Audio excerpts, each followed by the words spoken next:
Today we are going to wind back the clock and we're going to look at some lessons that you could take away from old Hollywood movies. And when I say old, you might consider them ancient, but it doesn't mean that what they've got to teach us is any less relevant today. Here's 5 things you can take away from Hollywood's golden age.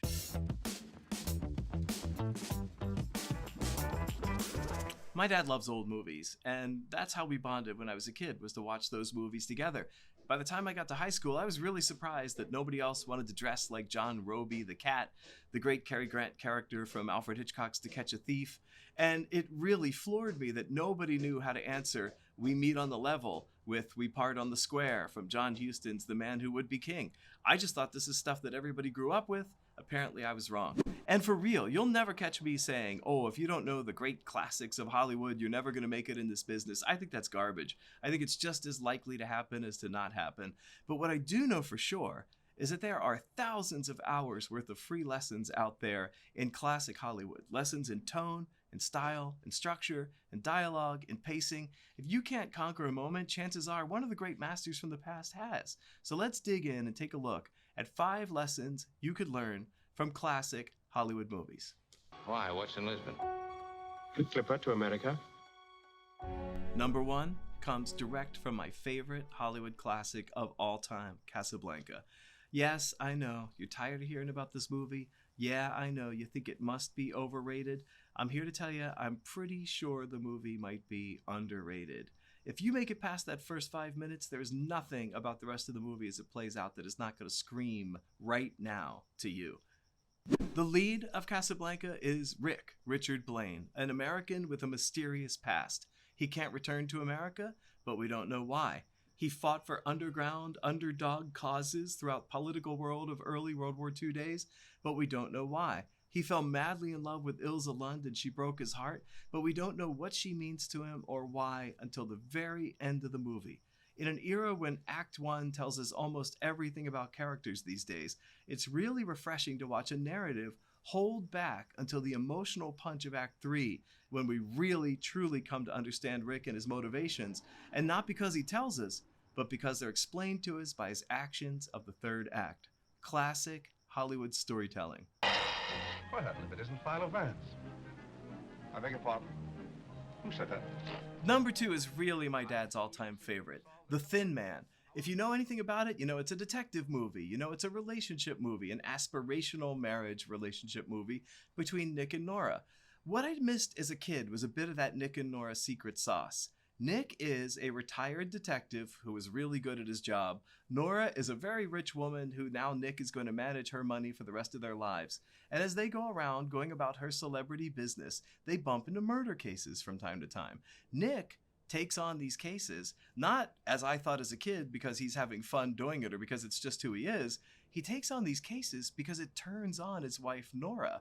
This wife, Nora, who he loves very much, is so excited seeing her husband go off and do this work that Nick takes these on from time to time, largely to keep her happy. And I think that's a beautiful little thing buried there in your character motivations. It's always something to remember as you're doing your stories today. Your characters are living, breathing, red-blooded human beings with desires and wishes of their own. And in this case, this man's wish was to make his wife happy and comfortable inside their marriage. So he went out and he solved mysteries. Number 3 comes from Billy Wilder, my absolute favorite writer-director of all time, and his comic masterpiece, Some Like It Hot. What is there to say about Some Like It Hot left today? I'm going to tell you one thing. As writers, this is a movie to study for its runners, its 1, 2, 3s. It's got little story elements that recur over and over again, and each time Billy uses them, they become funnier and funnier. Typo Blood, the Sheboygan Conservatory of Music, Beanstalk, I'll bet he's got a bicycle. If you've seen the movie, you know exactly what I'm talking about. Well, that technique of returning to these little motifs and these little feelings could work for you in any genre. You revisit those little story threads, you make the audience tug along with you with them, and they are going to feel like they are in the company of an old friend telling them a story that they want to stick around for. Runners and 1, 2, 3s are your friend, and Billy Wilder's Some Like It Hot will show you exactly how to handle them. Number 4 comes at us from Otto Preminger's 1944 movie, Lara. Branded a noir by film historians, the truth is it's really an inventive little thriller that is absolutely a shining example of a huge, big twist of the kind that M. Night Shyamalan and others got known for much later. What can we learn from Lara? Well, I'll tell you what it is. For the first half of the movie, which I'm certainly not going to spoil for you, it is one kind of film. Then there is a giant midpoint surprise, after which it is completely different kind of movie. And what it teaches me, and what I think we can do with today's movies, is just because we're headed down the line with one particular premise doesn't mean that the correct and amazing midpoint moment can't come along, blow it all up, and set us on a new course and an exciting new place to get to for the end. First half of your movie, not quite like the back half. Take a look at Lara, and that's going to show you exactly how to match those two up. Sweet smell of success. We're friends, Holly. For number 5, I want to talk to you about The Sweet Smell of Success. It's a really taut little dramatic thriller set in the world of Broadway in the 50s with a jazz background. It's really exciting, sort of indie movie from the day. What's this movie teach us? It was kind of the Coen brothers before the Coen brothers. The plot bounces along through just a couple of really rough nights on New York's Broadway. The dialogue sparkles and sings at every turn. The dialogue, despite Burt Lancaster and Tony Curtis, is the real star of this movie. You're a cookie full of arsenic, or you're dead, Sidney, go get yourself buried.